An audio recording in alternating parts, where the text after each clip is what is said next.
আমার না মাথা ঘুরে যাচ্ছে, কি দেখলাম এটা আরুণ সাহেব? আপনার খুব খুশি মনে হচ্ছে, এটা খুশির কারণ কি বলেন তো? মানে এতক্ষণ ধরে পারফরমেন্স দেখলেন, খুশি হব না? মানে কি গ্ল্যামার, কি গ্লো, কি কন্ট্রোল, হ্যাঁ, কি কনফিডেন্স। দুঃখ কি জানেন? আমার হাতে যদি থাকতো না ক্ষমতাটা, আমি ট্রফিটাকে 5 টুকরো করে 5 জনকে দিয়ে দিতাম। দুঃখ কি জানেন? হুম। আপনি আপনার যে বেসিক প্রফেশন সেখানেই থেকে গেছেন, কিন্তু আপনি একটা নতুন জায়গায় ঢুকেছেন, সেই অনুযায়ী আপনার খুশি হওয়ার কারণ হওয়া উচিত ছিল যে সন্দেহভাজন কাউকে খুঁজে পেলে। সেটা কি পেয়েছেন কাউকে? হ্যাঁ, আমি তো আমার মতো সবসময় সন্দেহ করার জন্য বসে নাই।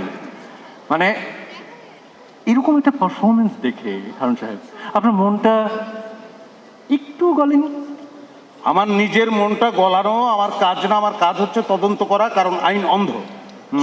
আইনও অন্ধ, আপনিও না। মানে আইন অন্ধ হতে পারে, বলতে যাচ্ছি যে আমি অন্ধ নই। দে আর all innocent for me and they're extremely focused, extremely talented and beautiful. আপনি আপনি রাইট, দে আর ফোকাসড, ওটা আমি ভালো বুঝি না, আপনারা ভালো বুঝবেন। কিন্তু একজন কেউ না কেউ তো এটা নিয়েছে। সেটা কে? কে? ইয়মনা? আহা, বিউটি। না, আমি না। Glamour, Teesta? Confident, Barnita? Focus, নাকি না যা? বিউটি। মানে আমার কথা হচ্ছে ওদের 5 জনই, কি বলবো, আই জাস্ট ইমপ্রেসড। প্লিজ, আপনি এখন ইমপ্রেসড হবেন না। কেন? আমি এখন ইমপ্রেস হলে আপনার কোথায় ব্যথা? কারণ আপনি একটা ইনভেস্টিগেশনের মধ্যে আছেন, পরে কোনো এক সময় আপনি ইমপ্রেসড হবেন, এখন না। শোনেন,